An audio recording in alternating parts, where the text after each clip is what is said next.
Muy buenas noches. Son las 19:01 de este sábado 28 de marzo de 2020. Estamos en la Ciudad de México, en el Palacio Nacional, y esta es la conferencia de prensa diaria sobre la situación del nuevo coronavirus, la epidemia de COVID en el mundo y en México. En esta ocasión queremos compartir un mensaje de especial importancia para que la sociedad pueda tener una noción clara e inconfundible del momento de oportunidad que vivimos y de los riesgos que implicaría el desaprovecharlo. Por esta razón, en esta ocasión, quienes somos voceros técnicos estamos acompañados y respaldados por los funcionarios del más alto nivel del Gobierno federal en el campo específico de responsabilidad. En particular, a mi derecha está el señor secretario de Salud, el doctor Jorge Carlos Alcocer Varela, y a mi lado izquierdo está el canciller, el secretario de Relaciones Exteriores, licenciado Marcelo Ebrard Casaubon. Comentaremos los voceros técnicos, el doctor José Luis Salomía Segarra, director general de Epidemiología, y un servidor, Hugo López-Gatell Ramírez, subsecretario de Prevención y Promoción de la Salud. Asimismo, quisimos que nos acompañara en esta ocasión algunos de los miembros más activos de nuestro grupo técnico científico de asesoría, con el propósito de dejar también claro cómo estas decisiones, de acuerdo a lo que ha dispuesto el presidente desde el principio, se basan en las recomendaciones técnicas, científicas, que corresponden a las mejores prácticas recomendadas por la Organización Mundial de la Salud. De manera general, presento al grupo técnico científico como un grupo multidisciplinario que incluye, entre otras capacidades en infectología, epidemiología, virología, medicina crítica, neumología, por mencionar solo algunas de las especialidades científicas que componen la capacidad técnica de este grupo.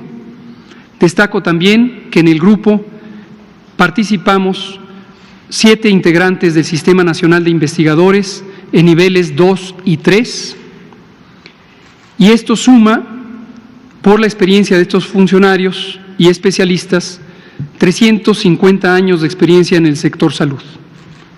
Asimismo, existe el respaldo de más de 1000 artículos científicos publicados en conjunto por la suma de los participantes en este grupo.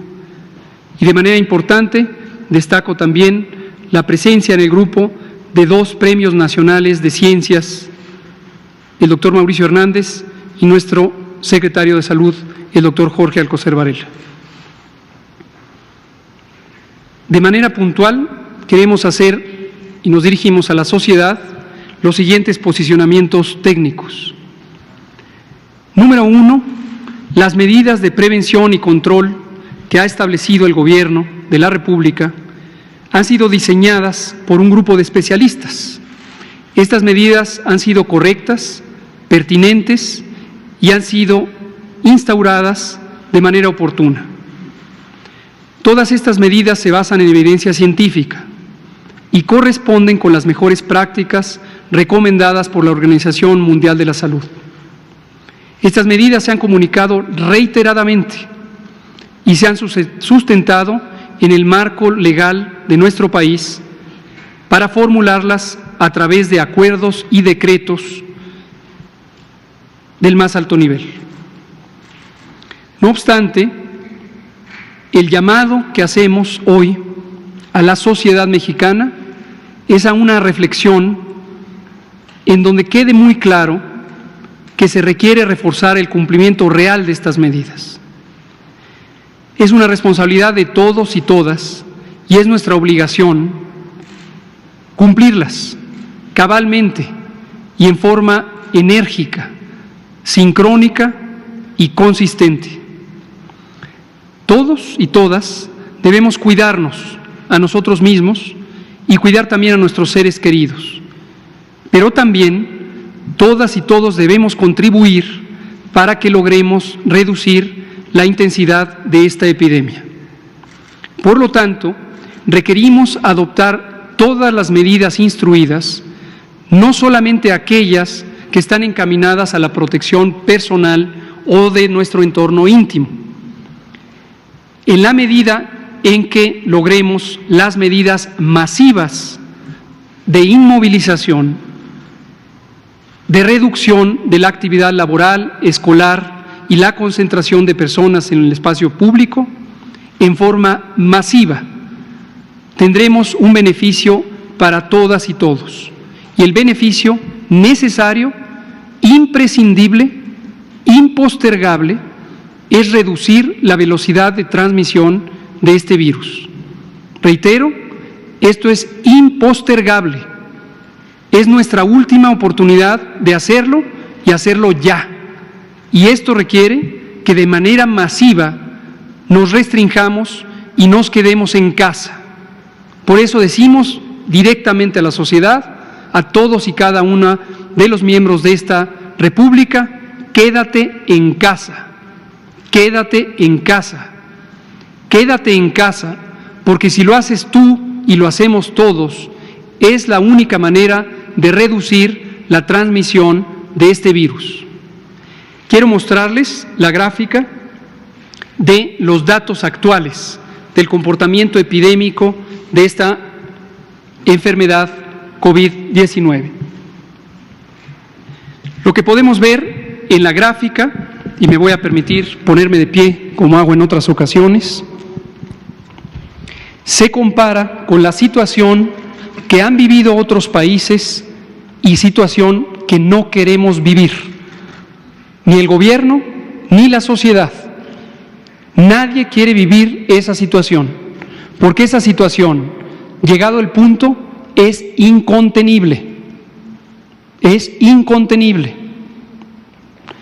Aquí se ve, como lo hemos explicado en repetidas ocasiones, las curvas epidémicas, los casos acumulados, la cantidad de enfermos que se han reportado en 5 países: España, Italia, Francia, Alemania y Estados Unidos. Y las hemos comparado insistentemente con la situación de oportunidad que vive México. Las curvas de esos países están en estos colores y hemos destacado el punto en el tiempo que marca el momento de oportunidad, el último momento de oportunidad. Y es este punto en donde la curva pasa de ser un momento de transmisión lenta para ser un momento de transmisión extremadamente acelerado. Ese punto está marcado por esta línea punteada. El 23 de marzo, México se encontraba exactamente en ese punto. Hoy lo hemos rebasado. Hoy lo hemos rebasado. Y como se muestra en la siguiente gráfica, estamos ya en un periodo de aumento acelerado, exponencial, en el número diario de casos. Día con día vemos cómo desde la segunda semana de marzo existe un crecimiento acelerado de la cantidad de casos diarios. Hasta hoy no hemos rebasado los 1,000 casos registrados. Aunque el crecimiento es muy acelerado, todavía tenemos la oportunidad de frenar, mas no de eliminar, pero sí de frenar la transmisión de este virus. Reitero, para que quede muy claro, no es posible, ni aquí ni en ninguna parte del mundo, evitar la epidemia. No es posible. La vamos a tener en la fase 2, que ya estamos viviendo, y en la fase 3, que se avecina, y es la fase más difícil. Y esta fase difícil entraña, conlleva el peligro grande de que se saturen los hospitales. Y la saturación de hospitales con casos graves puede implicar el riesgo de que no sea posible atenderlos y tengamos muertes, que de otra manera serían evitables. Regreso al mensaje enfático. la única manera de reducir hoy la transmisión es quedándonos en nuestras casas, en forma masiva, todas y todos, y durante un periodo estipulado ya de un mes. Retomo también, para que no haya confusión alguna, que esto no significa, como lo hemos dicho desde el principio, que se va a evitar que sigan aumentando los casos. Que quede muy claro, seguirán aumentando los casos y va a haber casos graves y va a haber muertes.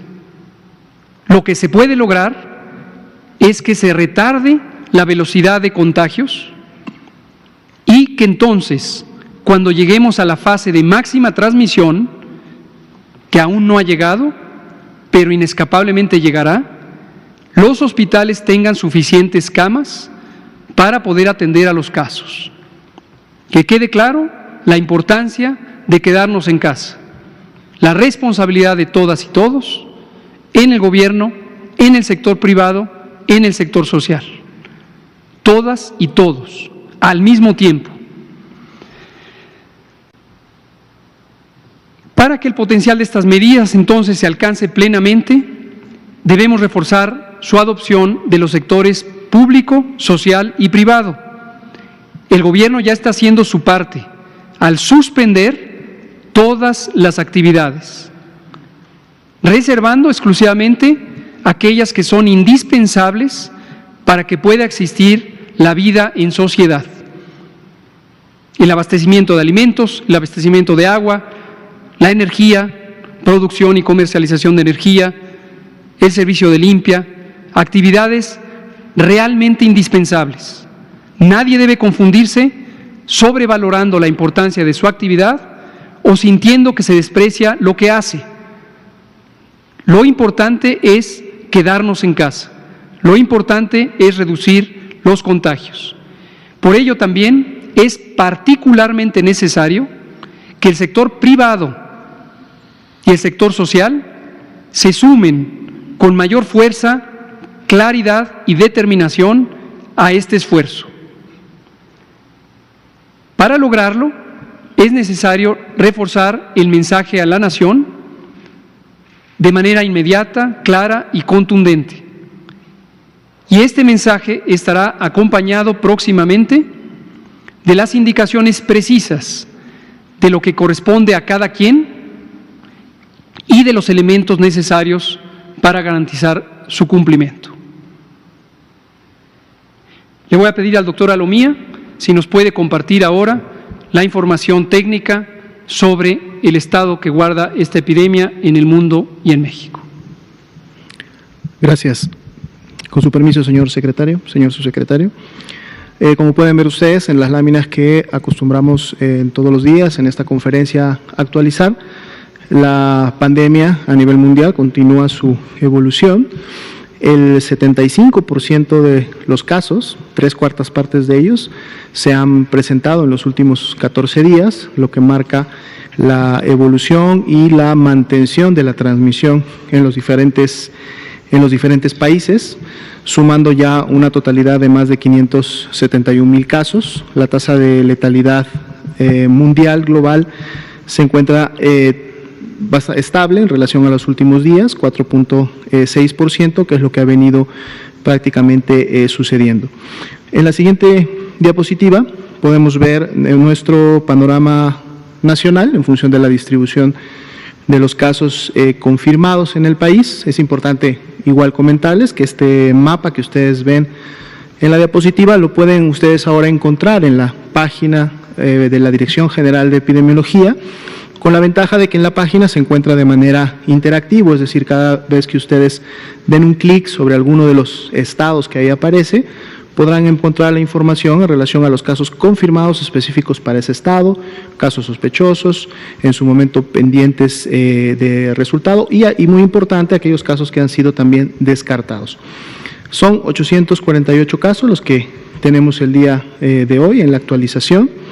4.341 casos se han descartado, eso también ha incrementado, y 2.623 casos se encuentran aún clasificados como sospechosos, por lo que podríamos lógicamente tener todavía más casos para el día de mañana, y lamentablemente se actualiza a 16 defunciones las que han ocurrido hasta el momento en México.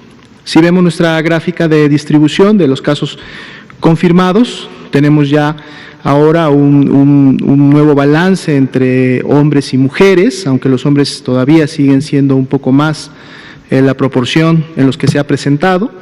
La manera como se ha presentado clínicamente entre hospitalizados y ambulatorios prácticamente sigue también similar.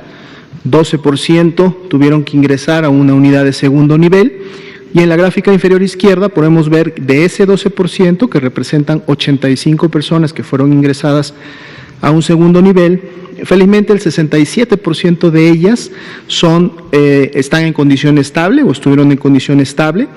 Un 28% de ellas sí tuvieron una gravedad y fue la razón y la evolución durante la hospitalización, incluyendo un 5% que se encontraron en una condición crítica, digamos, dado que tuvieron que ser intubados.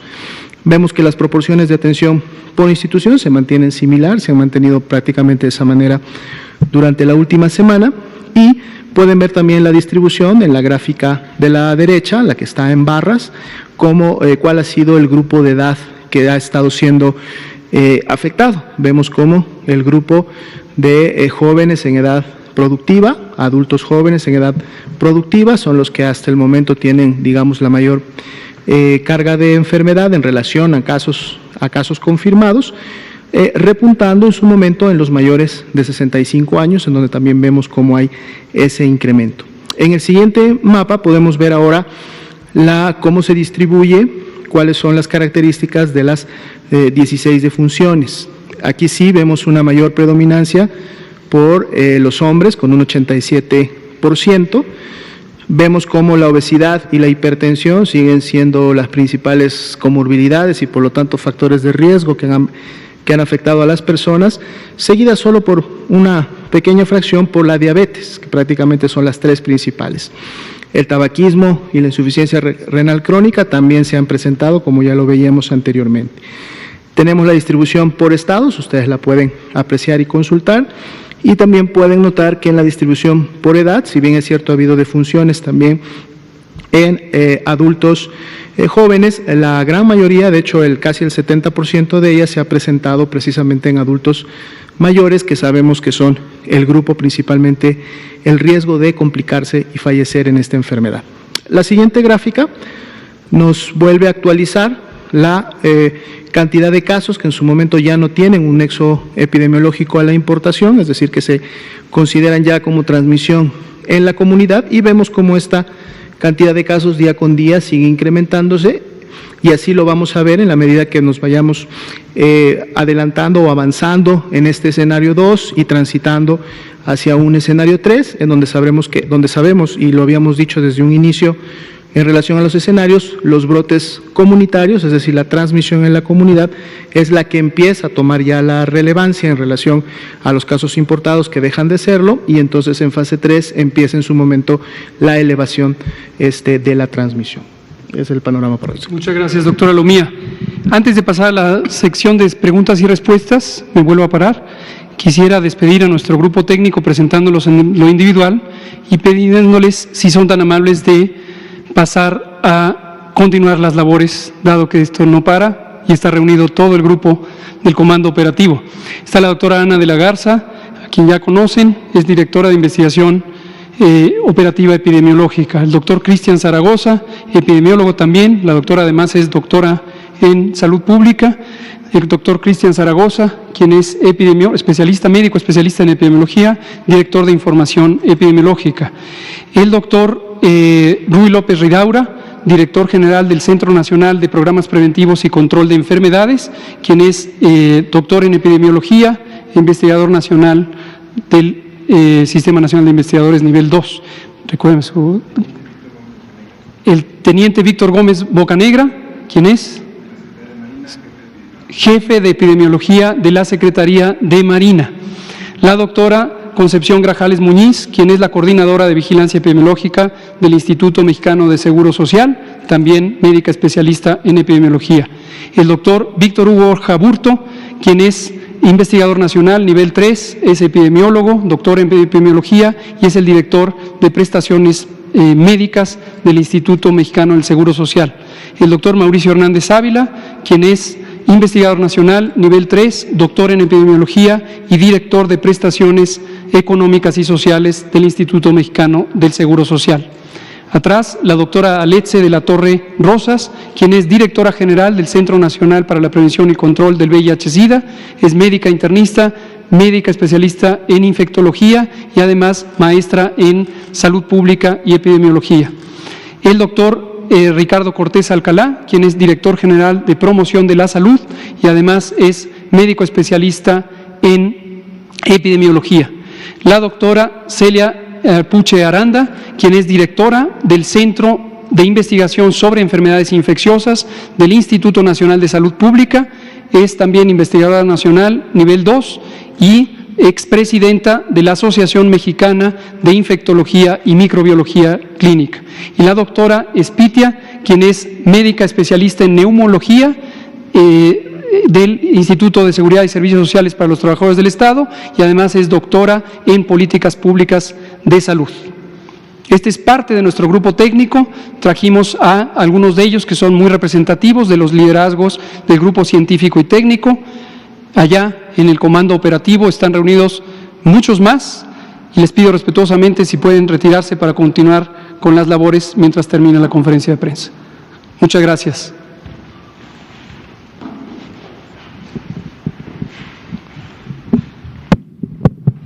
Ahora sí, abrimos a preguntas y respuestas. Tratemos de ser concretos y ordenados, por favor. Vamos a empezar por la primera fila, los 4 en la primera fila, y nos seguimos en la siguiente fila. Por favor. Quiero preguntarles, hoy informó el gobernador de Hidalgo que dio positivo a coronavirus. El 18 de marzo estuvo presente en una conferencia mañanera con el presidente Andrés Manuel López Obrador. ¿El presidente se va a hacer una prueba de coronavirus o va a tomar algunas medidas como de aislamiento o de prevención? No aplica porque el periodo relevante de contagiosidad empieza en el caso de la persona afectada en el momento en que empieza a desarrollar síntomas. La probabilidad de que una persona en el periodo previo a los síntomas, es decir, el periodo de incubación, sea contagioso es muy bajo y además hacer la prueba en una persona cualquiera, sea el presidente o sea cualquier otro ser humano, tiene un rendimiento muy bajo en la medida en que la persona sea asintomática. Desde luego, si fuera el caso que el licenciado López Obrador tuviera síntomas, sería atendido como corresponde a cualquier otro ser humano. Pero esto pasó la semana pasada, o sea, dentro de 14 días que a veces se recomiendan. De todas formas, no es necesario. Insisto, las pruebas se hacen para verificar el estado de una persona enferma, hacerlas simplemente como una medida de precaución, no tiene una indicación médica. ¿Y si desarrollara síntomas? Se procederá conforme a la ciencia médica. Gracias. Por favor, el compañero de aquí. Gracias, Poncho Gutiérrez de SDP Noticias y Multimedios. Nada más para aterrizar las cifras, porque noticieros han manejado que 7 de cada 10 mexicanos se van a enfermar y si hacemos las cuentas hablamos de millones de muertes. ¿Nos podría dar un estimado de cuántos fallecimientos habrá? ¿Decenas, miles o millones? Digo, para tranquilizar a la gente, por favor. Con mucho gusto. Lo hemos explicado que con base en distintos ejercicios técnicos, científicos de modelación matemática, algunos los hemos hecho nosotros como gobierno, varios otros los han hecho entidades académicas y lo muy interesante y reconfortante es que estas estimaciones son coincidentes. Esto no es tranquilizador en el sentido de que nos pinta un panorama importante de atender y por eso reiteramos en este momento, no podemos perder la última oportunidad que tenemos y para no perderla, la única manera para no perderla es quedarnos en casa. Todo mundo se tiene que quedar en casa a menos que cumpla una actividad crítica para el sustento de la vida pública. No, por importante que le parezca su actividad, solamente aquellas que son críticas para la vida pública, para el sustento del país. Respecto a la cantidad de casos, se ha dicho muchas veces, lo hemos dicho nosotros, lo han dicho en otros países, por ejemplo la canciller alemana Angela Merkel, tenemos que distinguir claramente la diferencia entre infección y enfermedad. Infección lo más probable es que la enorme mayoría de los países de todo el mundo terminen infectados. Pero eso no quiere decir enfermedad. Eso debe quedar muy claro. Infección no quiere decir enfermedad.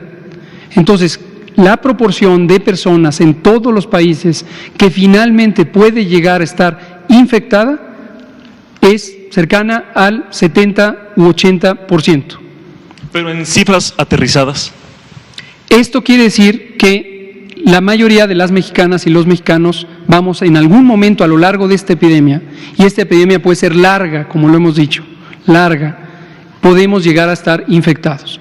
Las cifras concretas sobre las personas que van a tener enfermedad, las personas que van a necesitar atención, las personas que al necesitar atención van a tener enfermedad leve, moderada o grave, y desafortunadamente las cantidad de personas que pueden morir depende mucho de las intervenciones que hagamos. Por lo tanto, es estéril estar hablando de cada uno de los distintos escenarios, que solo causaríamos confusión. Lo que se sabe es que la mayoría de las personas van a estar infectadas y que de los que estén infectados, 8 de cada 10 van a tener una enfermedad leve, más o menos 1 a 2 de cada 10 van a tener una enfermedad suficientemente importante para ser hospitalizados, y menos del 5 al 6% van a necesitar atención en medicina crítica.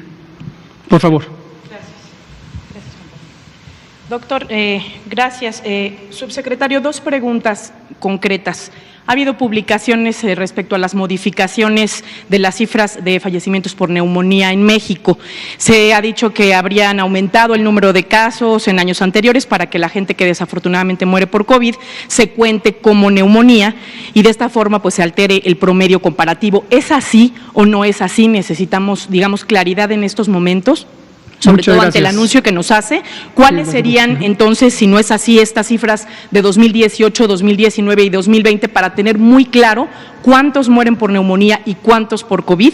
Y lo segundo sería si se tiene la certeza de que las muertes que le han reportado o que les han reportado por neumonía no son realmente por COVID, y en qué se basaría esa certeza científicamente hablando, si nos puede hacer favor de responder. Con mucho gusto.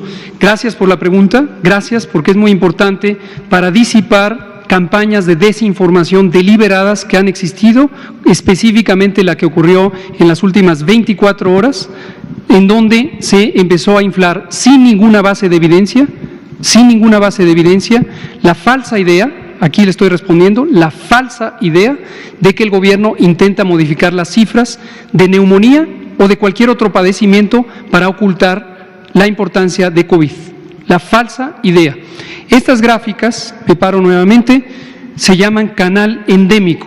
El canal endémico es una gráfica que utilizamos en epidemiología desde hace muchísimos años, es parte sustancial del Sistema Nacional de Vigilancia Epidemiológica, que representa lo que ha ocurrido en los últimos 7 años y lo que está ocurriendo en el año presente, y se va actualizando semana tras semana con la notificación de casos que proviene de más de 26,000 unidades de atención de salud de primero, segundo o tercer nivel, que representa la totalidad del Sistema Nacional de Salud y que están obligadas, de acuerdo a la Ley General de Salud, a notificar distintos padecimientos.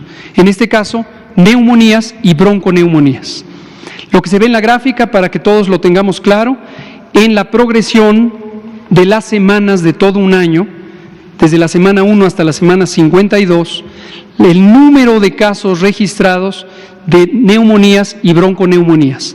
Y esta es la gráfica nacional, y trajimos la de 3 estados, tenemos por supuesto la de 32 estados, también tenemos la de todos los municipios y las jurisdicciones. Esta es la nacional, y voy a mostrar la de 3 estados que fueron involucrados en esta campaña de desinformación que no tiene base de evidencia. Lo que se ve finalmente en los colores es cómo se ha comportado la notificación de neumonías y bronconeumonías en los últimos 7 años. Esto es el percentil 25, es decir, una cuarta parte de los 7 años existentes ha tenido esta cantidad de neumonías, bronconeumonías. Lo que está en la parte amarilla es lo que hay entre el 25% y el 50% de los números registrados en los últimos 7 años. Finalmente, lo que está en la parte alta de la zona amarilla y la parte alta de la zona roja es lo que representa entre el 50% y el 75% de lo ocurrido en los últimos 7 años. Y por último, la línea azul representa 2020. Son los registros en tiempo real, semana por semana, que generan 26,000 unidades de salud. Este registro, tal como se registra, se representa aquí. Y lo que se puede ver es la cantidad de neumonías y bronconeumonías a nivel nacional comparadas con lo ocurrido en los 7 años anteriores.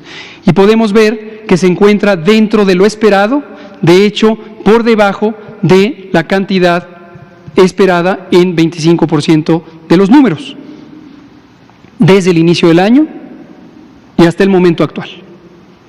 En las siguientes 3 es el mismo tipo de gráfica, pero representa 3 estados de la República, Jalisco, y podemos ver que al inicio del año hubo un incremento, estamos hablando de la semana 4, esto es al final de enero, y hay un pequeño incremento en el número de casos de neumonía que posteriormente tiene este comportamiento.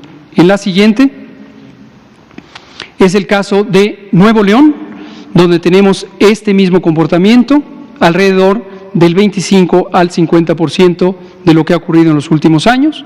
Y en la última, el Estado de México, en donde tenemos esta existencia de casos que después fue descendiendo.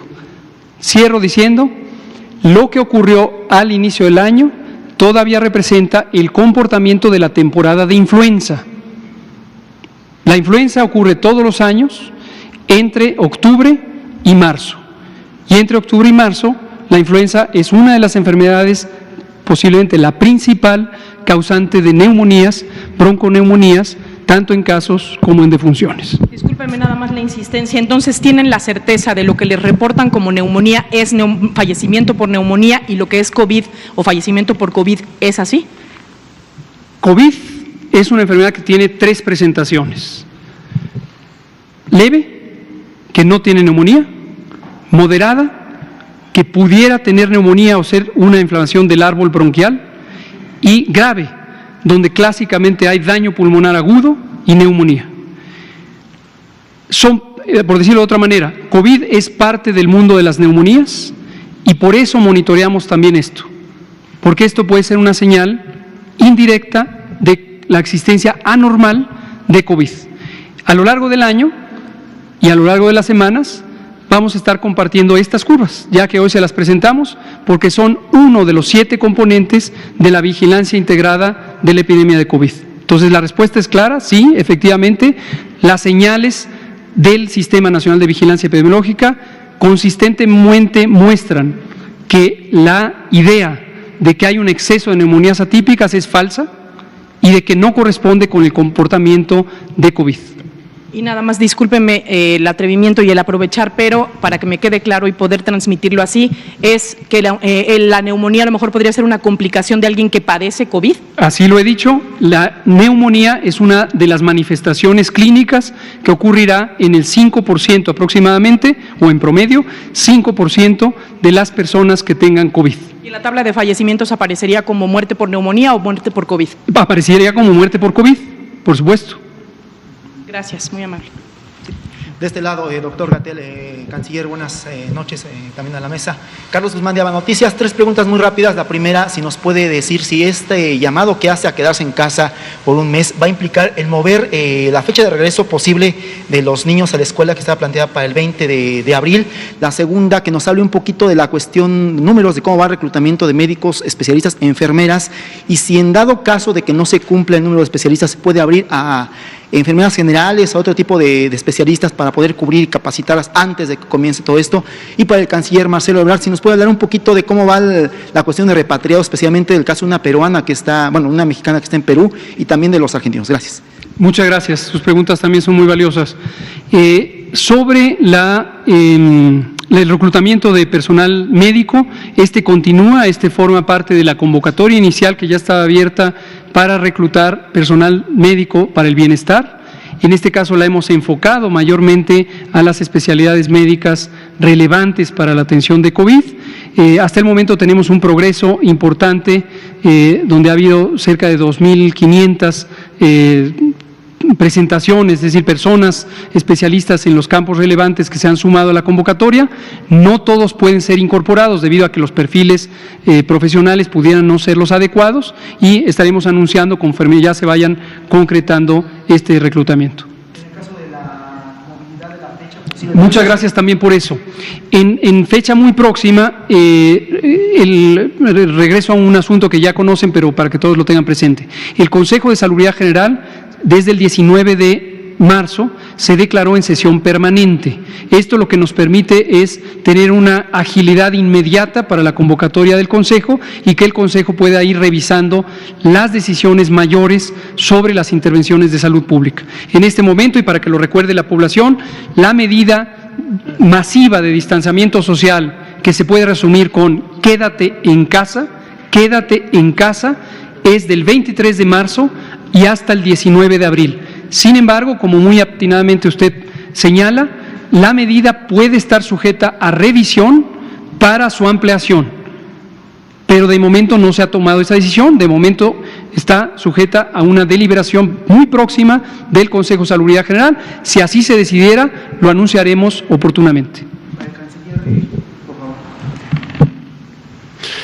Muchas gracias, buenas noches, colegas, señor secretario, señor subsecretario, señor director, amigas, amigos todos. Bueno, en primer lugar, sumarme al llamado que hace el doctor López-Gatell respecto a quedarnos en casa. Usted preguntó de qué va a depender los números o qué números. Solo añadiría, pues depende también de qué hagamos cada uno de nosotros. A mayor disciplina y contribución de cada uno de nosotros, mejor nos irá como país. Paso a contestarle a usted mi pregunta. Se han repatriado poco más de 8,000 personas de muy diversos países, hemos venido informando día a día. Para ello hemos contado con el apoyo de las aerolíneas mexicanas, Interjet, Aeroméxico principalmente. Hemos contado con el respaldo del Instituto Nacional de Migración, que ha contratado vuelos especiales, como por ejemplo el que se hizo ahora a Cusco, Perú, donde había un grupo pues importante de mexicanas y mexicanos que quedaron ahí, digamos que atrapados por la disposición que se tomó por parte del gobierno de ese país hermano de cerrar sus fronteras. Entonces se quedaron sin ninguna alternativa. De manera que le diría yo que hemos contado también con el Instituto Nacional de Migración, y ahora se unió por disposición del señor Presidente de la República la Fuerza Aérea Mexicana, así como la Secretaría de Marina, también tiene su equipo aéreo, como ustedes saben, y también está participando. La Fuerza Aérea, por ejemplo, ha ido a Cuba a recoger mexicanas y mexicanos que estaban allá.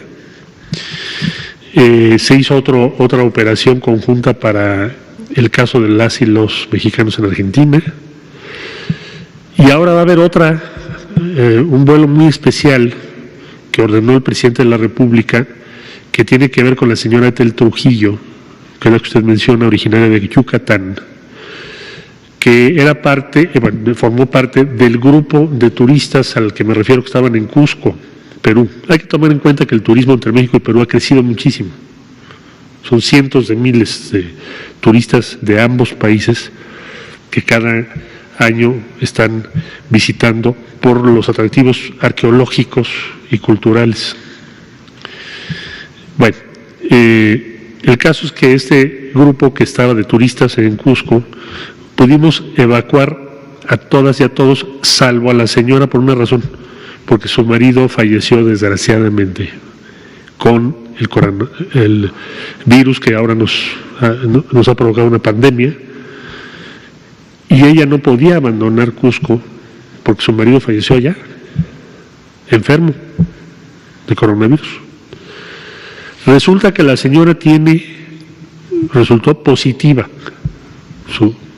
a la prueba que se le hizo. Entonces vamos a tener que hacer una operación que tiene sus complejidades sanitarias Por eso pedimos la intervención de la Fuerza Aérea y el generoso apoyo de la Secretaría de Salud para ir allá. Además hay que trasladarla del punto en el que está, que es Cusco, que ahí no podemos llegar en el avión. Tenemos que ir a otro punto que probablemente va a ser Arequipa, para recogerla, acompañarla y tenerla en México, que fue la instrucción que nos dio el presidente, a más tardar el día lunes o el martes en la mañana, por razón de la enfermedad que tiene. No está grave, pero está sola, su marido falleció, ha sido una tragedia impresionante en términos humanos. Y por esa razón va a ir por ella ese avión, con apoyo de la Secretaría de Salud y de las autoridades a quienes les agradecemos su respaldo, del gobierno del pueblo hermano de Perú, que nos han ayudado mucho para esto. Entonces, eso es lo que va a suceder y el día lunes por la noche, martes en la mañana, debe estar aquí doña Estel para que la podamos atender y si es su deseo trasladarse al estado de Yucatán. El gobernador ha estado muy pendiente de este hecho, de todo lo acaecido con este grupo que proviene de Yucatán, que por fortuna ya en su inmensa mayoría está en México. Esa es la situación. A usted. Vamos a la segunda fila. Laura Poy, usted, Araceli. Gracias, muy buenas noches a todos. Laura Poy de La Jornada. Doctor López-Gatell, este llamado tan concreto y urgente que usted acaba de hacer a la sociedad mexicana, a mí me gustaría saber concretamente por qué vuelve a reiterar con tanta claridad y con tanta fuerza ese llamado. O no estamos acatando, o ve usted, ¿qué ve? ¿Qué es lo que usted ve para hacernos este llamado tan urgente? Nos dice que estamos prácticamente en el último momento de oportunidad. Doctor, si no lo tomamos, ¿qué va a pasar? Eso quisiera que nos diera el escenario. Y también preguntar, no sé si es al secretario Marcelo Ebrard, si nos pudiera decir, no sé si usted está interviniendo también en el proceso de búsqueda de insumos en el extranjero para poder garantizar que todos los hospitales en el país puedan tener los insumos para atender los futuros casos. Y por último, estamos teniendo decesos. ¿Cuál es el protocolo para los casos de fallecimiento por COVID? ¿Va a haber funeral? No lo va a haber. Por favor, si nos puede decir qué tratamiento se le da. Gracias. Con mucho gusto. Muchas gracias, Laura. Sus preguntas son extremadamente importantes. Voy a empezar por la tercera. Dejaré desde luego la segunda al canciller y contestaré con cierta vehemencia la primera.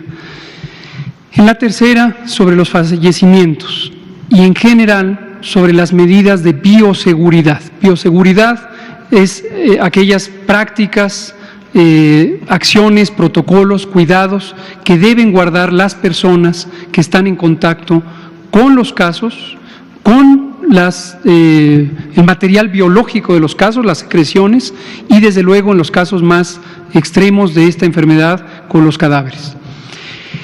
Quiero dejar en claro que la guía de bioseguridad, la guía de control de infecciones que publicamos, el gobierno la publicó en la primera semana de febrero, contempla las características de las acciones y el equipo de protección necesario para esto. Y aquí sí doy una nota de tranquilidad, en el sentido de que a pesar de las imágenes que se ven en distintos medios de comunicación formales e informales, en donde se aprecia gente utilizando equipos de máxima contención, equipos de nivel de bioseguridad más alto, del nivel 4, como se clasifica técnicamente. Y me refiero, para pronta identificación por parte del público, a estos trajes que son una suerte de pijama blanca, acompañados de una careta o incluso de una mascarilla completamente sellada. Esto no corresponde a la necesidad de bioseguridad para este virus. Este es un mensaje de tranquilidad. No corresponde para la contagiosidad y la virulencia de este virus utilizar este tipo de equipo.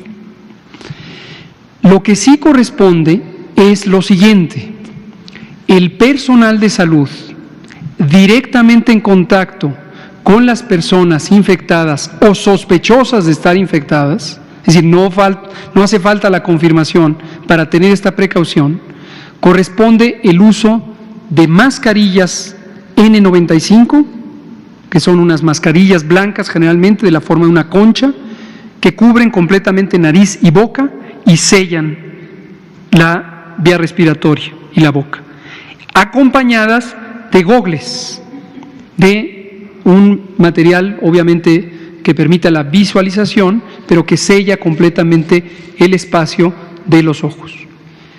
Esos dos elementos y el uso de guantes quirúrgicos convencionales, no tienen que ser guantes de otro tipo, es suficiente para garantizar la bioseguridad de la persona involucrada en los procedimientos más riesgosos de contacto con los pacientes. Y los procedimientos más riesgosos de contacto con los pacientes son específicamente la manipulación de la vía aérea, concretamente dos que son importantes en este caso: la toma de muestras de líquidos nasales y faringeos, que se utiliza para tomar la muestra necesaria para el diagnóstico por laboratorio, y los procedimientos de intubación de los pacientes en las terapias intensivas. Entonces, noten ustedes que esto implica que es un nivel de bioseguridad considerablemente bajo, es decir, la peligrosidad para el contagio es baja, y que con este tipo de equipos es suficiente para garantizar la protección de los más cercanos al riesgo. Todas y todos los demás, en el campo de atención médica, no necesitan utilizar estos equipos, y mucho menos en la vía pública o la vía cotidiana. Vuelvo a decir, no se necesita ponerse un cubrebocas para circular por la vía pública, no solo porque es un desperdicio, sino porque no protege a la persona que quiere cuidarse de la infección. Puede ser útil como un complemento para reducir la posibilidad de que la persona enferma le transmita a los demás. Entonces, la persona enferma, en primer lugar, se debe quedar en casa. No necesita la prueba, no necesita el diagnóstico, se debe quedar en casa. Y en casa puede usar un cubrebocas para disminuir el riesgo de contagiar a sus familiares. Entonces, en la disposición y manejo de cadáveres se siguen los principios y las reglas estipuladas en el reglamento de la Ley General de Salud en materia de disposición de cadáveres, tejidos y componentes humanos, más lo que está estipulado en la Guía de Control de Infecciones. En resumen, no se necesitan procedimientos especiales, no se necesita incineración, se puede proceder con funerales convencionales, ¿sí? Vamos a ir muy rápido, me dicen que quedan 7 minutos con las últimas dos compañeras. Perdón, el canciller, disculpe usted, canciller. No, es por... Me preguntaba usted del abastecimiento, ¿no? Bueno, a ver, hago la explicación. El señor presidente de la República dispuso varias cosas al mismo tiempo. Primero, México es el 8º exportador de equipo médico del mundo. Y por tanto, la instrucción a la Secretaría de Economía y al equipo del gobierno fue, desde hace ya varios días, pues reunirse con la industria que en México produce equipo médico que acabo de referir. Ese es un camino muy importante. ¿Podrá eso llevar a una reconversión de algunas actividades? No me corresponde a mí decirlo, pero la Secretaría de Economía seguramente, si se le invita a una de estas reuniones, podría informárselos a ustedes con el detalle del caso. Pero eso se está trabajando. Segundo camino, por supuesto, el tener la mayor posibilidad y el acceso a lo que ya se tienen inventarios en México, que eso también se ha venido haciendo por las diferentes instituciones de salud y la Secretaría de Hacienda. Tercer camino, el que corresponde a la Cancillería, que es ¿cuál? Buscar en un mundo donde hay una sobredemanda y una cada vez más estrecha oferta, buscar aquellos insumos que son estratégicos o que son decisivos, como pueden ser, por ejemplo, los medicamentos o los compuestos de aquellos posibles medicamentos sujetos a prueba hoy en día por la Organización Mundial de la Salud, y que México debe participar en ellos desde ahora, porque esa es la instrucción que nos dio el presidente y lo está coordinando las autoridades de salud. Eso son decisiones estratégicas, eso hay que tomarlo ya, es lo que estamos haciendo todos los días, ya lo estamos haciendo. No me corresponde a mí tampoco darles el informe de esos protocolos porque le corresponde a la Secretaría de Salud. Pero la tarea de la Secretaría es traer esos insumos a como dé lugar. Bueno, respetando la ley, por supuesto. Pero si no, México se quedaría rezagado. Entonces lo estamos haciendo ahora.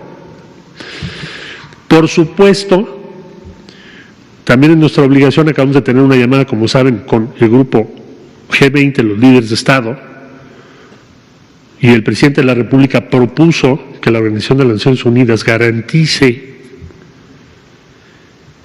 que no se cometan, vamos a suponer que México dijese que tendríamos la potestad legal, de decir, toda la producción de equipo médico en México se queda en México. Pues con eso lo que haríamos es interrumpir toda la cadena de valor y producción en todo el mundo. Le voy a poner un ejemplo. Algunos de los medicamentos que vamos a necesitar tienen insumos de 3 o 4 países. Algunos otros que van a necesitar en el exterior tienen insumos y producción que solo hace México.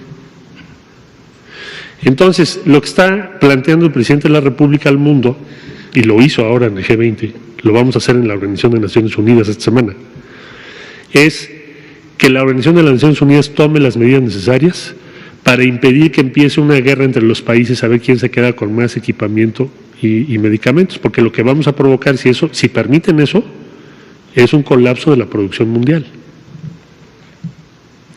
Por lo pronto, casi todos los días tenemos comunicación con los Estados Unidos y con Canadá, y también con los países de la Comunidad de Estados Latinoamericanos y Caribeños. Acabamos de tener la llamada, nos acompañó el doctor López-Gatell y otros colegas, el director de COFEPRIS, en fin. ¿Por qué? Bueno, además de decir, bueno, ¿qué? A ver, ¿alguien está usando pruebas? ¿Qué pruebas son? No, pues resulta que casi nadie. ¿Países europeos están usando pruebas? Pues no están autorizadas, en fin, o sí están autorizadas en algunos casos. ¿Qué tipo de pruebas? Toda esa parte, más medicamentos, cómo estamos en suministro y qué podemos hacer entre todos para que nos vaya mejor como humanidad. Pues es lo que planteó el presidente. Por cierto, fue el único que lo dijo en la reunión del G20. Entonces, en eso estamos, esa es la respuesta a su pregunta. Muchas gracias, canciller. No quiero perder la oportunidad de aprovechar la pregunta. ¿Qué vemos? Y por eso hacemos este llamado enérgico hoy. Lo que vemos es que las medidas de distanciamiento social, a las que hemos llamado Jornada Nacional de Sana Distancia, que necesitan ser aplicadas al mismo tiempo por todos y todas, no se están aplicando con el rigor necesario. Entonces vemos que se necesita que todas y todos en la sociedad, el sector social, el sector privado y desde luego también el sector público, lo hagan ya y lo hagan de manera enérgica. Quédate en casa. Es muy simple el mensaje. Quédate en casa. Y si no te quedas en casa, tú y tú y tú y tú y tú y tú y todos nosotros, lo que va a resultar es que en las próximas semanas vamos a tener demasiados casos para poder atender a todas y todos. Y eso va a llevar a desafortunados desenlaces sumamente indeseables. Entonces, lo que vemos y lo monitoreamos a través de la movilidad social, tenemos monitoreos específicos. Por ejemplo, en la Ciudad de México hay monitoreos específicos del tráfico, de los pasos peatonales, de la movilidad en plazas públicas. Estos son monitoreos formales que nos permiten medir si la gente está en casa o está en la vía pública.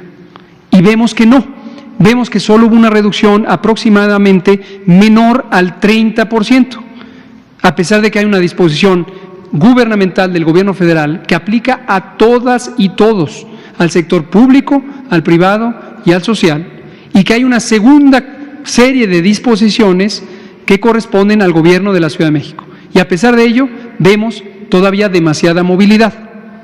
Los efectos positivos de esta medida los vamos a ver en las semanas por venir, no ahorita.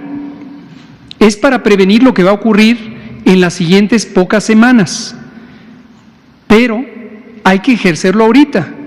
porque si llegamos a tener demasiados casos, como le ocurrió a los países que hemos mencionado, ya no se puede parar la epidemia. Entonces es ahora.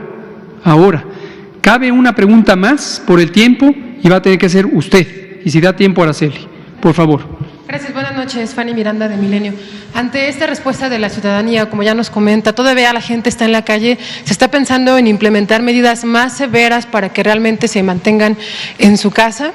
Eso es por un lado, y para el canciller, hay ciudadanos en otras partes del mundo, se está pensando también en repatriarlos y cuáles serían los factores que se tomarían en cuenta para ello. Y ya por último, si me da tiempo, tenía usted aquí a los funcionarios de este comité técnico, preguntarle cuánto se está invirtiendo en materia de ciencia para las innovaciones, para buscar los tratamientos contra el coronavirus y qué instituciones lo están haciendo, cuántos programas, cuántos protocolos de investigación se están planeando ya. ¿Cómo no? La última se la contesto rápido, no tengo el dato. El Consejo Nacional de Ciencia y Tecnología está participando en la promoción de la colaboración científica a nivel nacional e internacional para que nos sumemos a los distintos protocolos de innovación científica y tecnológica. Pero con gusto lo preparamos el dato y se lo traemos. Sobre la primera pregunta, y la otra desde luego es para el canciller, lo que estamos identificando es que tenemos grandes oportunidades para tener un pueblo responsable, un pueblo activo, y celebramos y respetamos y agradecemos a todas y aquellas personas y organizaciones o instancias gubernamentales, incluidos los gobiernos estatales, que han tomado acciones responsables, acciones decididas. Entonces, el sentimiento público es que se necesita hacer algo, pero decimos con claridad, ese algo lo tenemos que hacer todos, todas. No nos esperemos a que nos venga del gobierno. No es deseable en el manejo de una epidemia llegar a situaciones extremas como las que hoy vemos en Europa, donde se declaran formalmente estados de excepción y se suspenden las garantías constitucionales y se usa la fuerza pública para reforzar las medidas de salud pública. No es deseable. Entonces hacemos un llamado enérgico, enfático, inconfundible a quedarnos en casa, todas y todos. Es la mejor vía que voluntariamente, conscientemente, decidamos quedarnos en casa, todas y todos al mismo tiempo. Canciller. Todas las posibilidades están y el marco legal de México lo contempla, pero quisiéramos no llegar a ese punto, porque además si llegamos a ese punto es porque es demasiado tarde. Entonces tenemos que actuar ya. Canciller, por favor. ¿Cuál es el criterio que hemos seguido hasta ahora? Bueno, primero se utilizaron líneas aéreas, intercambios, porque se quedaron extranjeros en nuestro país que necesitaban regresar a un país y entonces los mexicanos en aquel país se hicieron convenios. Conforme se han ido cerrando los vuelos, para darnos una idea, hay una reducción agregada de vuelos en el mundo de más del 70% en este momento. Es decir, hay países donde ya no puedes llegar. Una cosa es reducción de vuelos y otra cosa es cierre de fronteras. Hay países que no puedes volar. Perú, no puedes. Y como Perú, otros países. Entonces, el criterio es primero, ya se cerraron las posibilidades de las líneas aéreas, ya no podemos llegar vía charters. Entonces ya lo único que nos queda es llegar por vía Fuerza Aérea Mexicana o Secretaría de Marina. ¿Cuántos mexicanos y mexicanos hay? Y desde luego, si podemos técnicamente tener la autorización para aterrizar, porque hay países que nos han dicho que no, por las razones, no lo haría porque lo pueden tomar, pero le diría a usted que hay varios países del mundo ya no podemos aterrizar, porque es una disposición de cierre total. Entonces, la gran mayoría, estos más de 8,000 mexicanas y mexicanos, se ha logrado. Esa es otra de las razones por las cuales México no suspendió vuelos de manera unilateral, porque se hubieran quedado los mexicanos varados en Europa y en otros países, probablemente varias decenas, si no es que cientos de miles. Entonces, en la política de lo que acabo de describir, más lo que México ha hecho, ha permitido que regresen a nuestro país la inmensa mayoría. En eso vamos. Señor secretario de Salud, señor canciller, agradecemos mucho su apoyo, su orientación, su respaldo a los técnicos que estamos operando esto. Muchas gracias. Aquí terminamos.